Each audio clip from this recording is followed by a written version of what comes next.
Dust hung in the morning air like breath that refused to leave. The town of Dry Creek slept beneath a sun too cruel for October, and the wind that moved down Main Street carried the dry hush of despair. In that silence, a woman stood by a wagon whose wheels had lost their paint years ago. Her name was Clara Mae Dawson. One hand gripped the edge of the seat, where her children sat huddled beneath a thin blanket, and in the other, she held a ring, plain gold, dulled by years of love and labor. Inside the wagon, little Tommy stared at her with wide, empty eyes. He hadn't eaten in 3 days, yet he smiled when she looked back, because children, even starving, still believe their mothers can make miracles. Beside him, Ellie clutched a worn rag doll to her chest. The girl's lips were cracked, her eyes too big for her face, yet when her mother's hand brushed her cheek, she whispered, "We'll be okay, won't we, Mama?" Clara forced a smile that trembled at the edges. "We will, baby. Just wait here." She stepped down, boots crunching on dirt, and walked toward Callahan's Mercantile, the only store for 50 miles.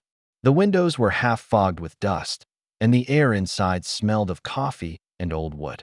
The bell above the door jingled, drawing a few eyes. Mrs. Whitlow, wrapped in gossip and perfume, leaned near the counter, whispering to a friend. When Clara entered, their chatter died. She could feel their stares crawl across her patched dress, her thin arms, the hunger written on her face. "Morning, Mrs. Dawson," the shopkeeper said, his tone polite but distant. "What can I get for you today?" Her throat felt dry as sand. "Just some flour, sugar, maybe beans. If you'd be willing." He hesitated. "You got credit left?" She shook her head.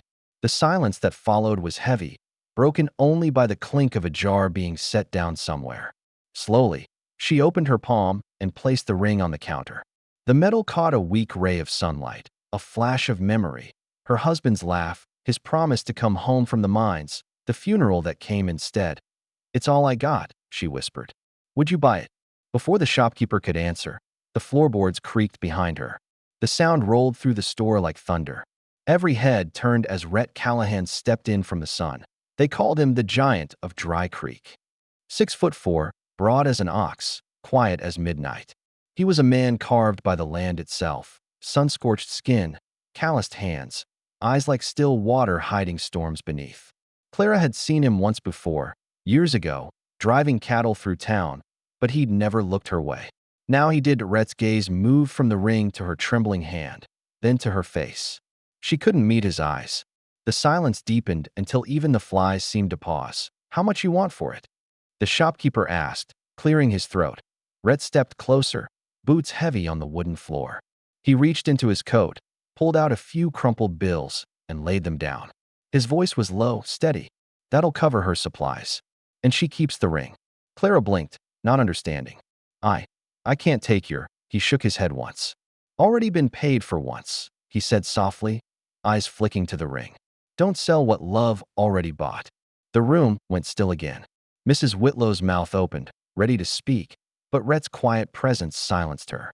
Clara's cheeks burned with shame and gratitude all tangled together. She gathered the small sack of flour and beans with shaking hands and left without another word. Outside, the sun had shifted lower, casting the wagon and her children in pale gold light.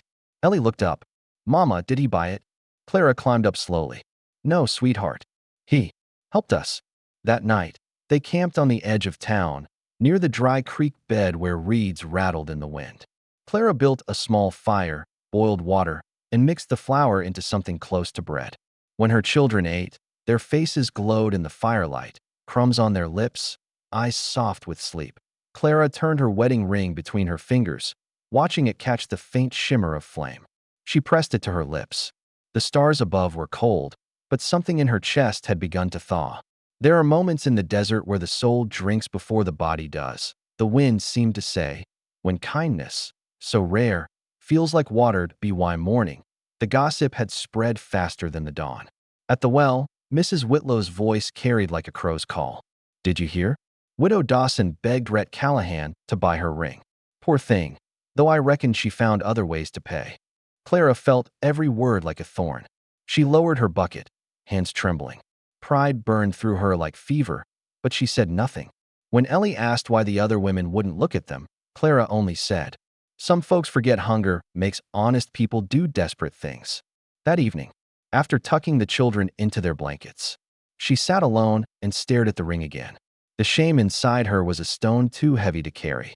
She made a decision before dawn broke, when the sun rose. She harnessed the horse to the wagon and steered toward the Callahan Ranch.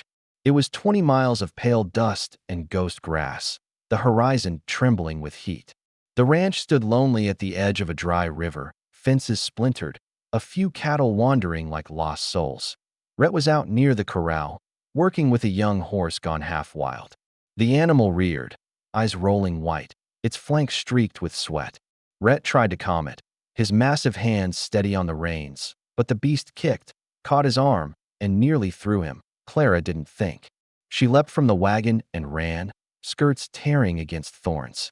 "Easy," she whispered, stepping between man and animal, voice soft but sure.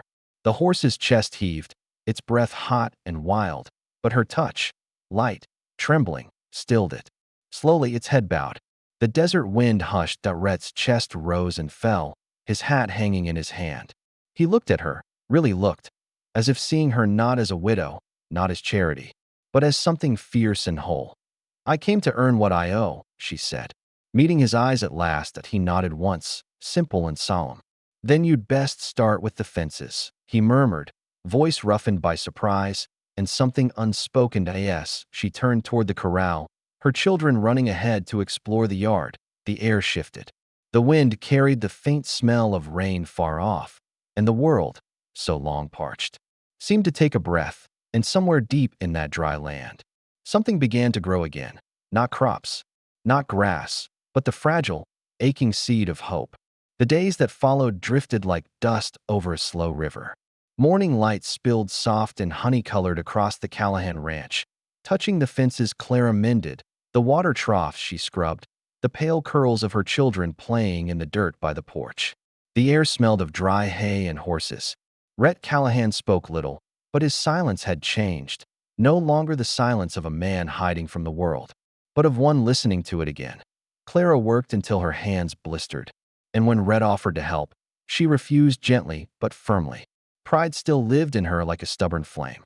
Yet, each evening, when she returned to her wagon, she found small tokens waiting. A loaf of bread wrapped in cloth, a jar of milk still warm, a bit of salt pork hung from a nail.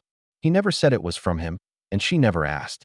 Still, she smiled as she divided the food among her children. At night, she'd sometimes glance toward the ranch house, its windows faintly glowing with lamplight, and see Rhett sitting by his own fire. There were nights when their eyes met across the yard, both too proud to wave, too lonely to look away. The whispers from town reached them even out here. A peddler passing through brought word that tongues wagged louder than ever. Mrs. Whitlow had taken to calling her the Giant's new woman. The name stuck like burrs when Sheriff Hart rode out one morning under a sky the color of lead. Clara knew trouble followed. The sheriff swung off his horse, his spurs cutting the silence. "Rhett," he said, "folks are talking. A widow staying alone at a man's place. It ain't proper." Rhett's jaw tightened, but his voice stayed calm. "Ain't proper to let people starve, either." The sheriff gave a half smile. "You've got a good heart, but the town don't see it that way." "I'm not a skin them too," Rhett said, and turned back to his work. Clara heard every word from the porch. Pride and pain twisted inside her like two branches tangled in wind. That night, when Rhett brought feed for the horses, she stepped out of the shadows. "You've done too much," she said softly. "People are saying things that'll hurt your name." Rhett studied her face. "Names don't mean much when there's no one left to call em." "Still," she said, "when I've earned my debt, I'll be gone." Something flickered behind his eyes, disappointment. Maybe, or something deeper, but he only nodded. "As you wish." The air that evening was heavy, thick with the promise of a storm. The cattle paced nervously in the far fields, and the wind began to groan against the hills. By dusk, thunder rumbled across the plains. When the lightning came, it was white and violent, tearing the sky apart. Rhett was already moving toward the barn when he saw the first spark leap from the roof. "Get the children inside," he shouted, but Clara was right behind him, hair whipping loose, skirts dragging through the mud. "I'm not leaving you." They reached the barn as flames bloomed along the rafters. horses screaming in panic. Rhett threw open the doors and rushed inside, smoke wrapping around him. Clara followed, her lungs searing. She found a colt trapped under a fallen beam. Without thinking, she heaved with all her strength, muscles burning. Rhett joined her, lifting until the wood gave way. The colt bolted free into the rain. A beam above them cracked and fell. Rhett shoved her out of the way, taking the blow on his shoulder. The sound tore from him like a growl. She caught him as he staggered, half dragging him into the open air just as the roof caved in behind them, sparks scattering into the downpour. They fell together into the mud, gasping. Rain pelted the earth, hissing as it struck the burning remains. For the first time in months, the drought was broken. She pressed her hand to his shoulder, the wound warm and bleeding. "You fool," she whispered, half crying, half laughing. He managed a rough chuckle. "You dragged me out like I weighed nothing."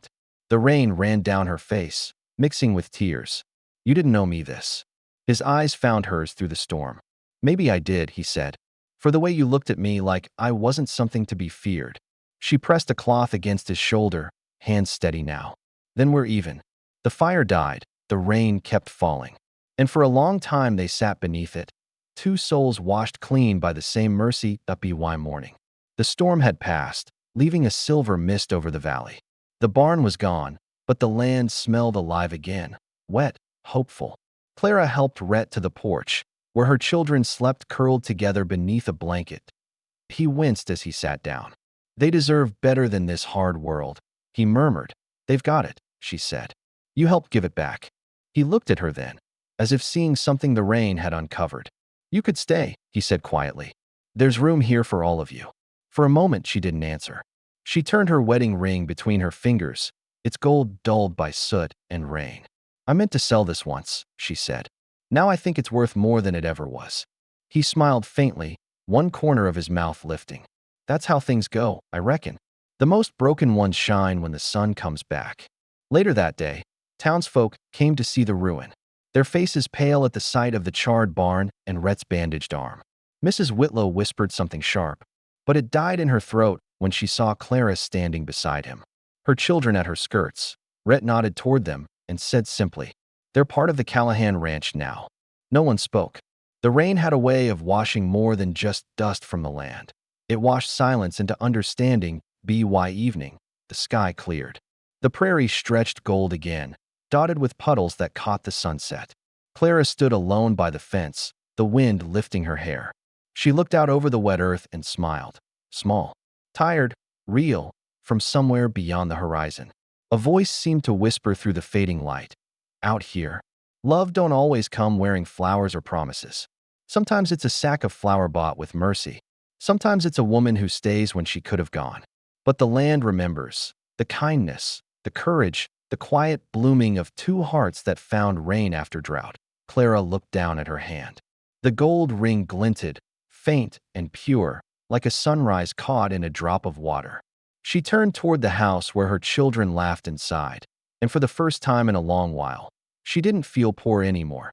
She only felt full of life, of light, of something that had no price.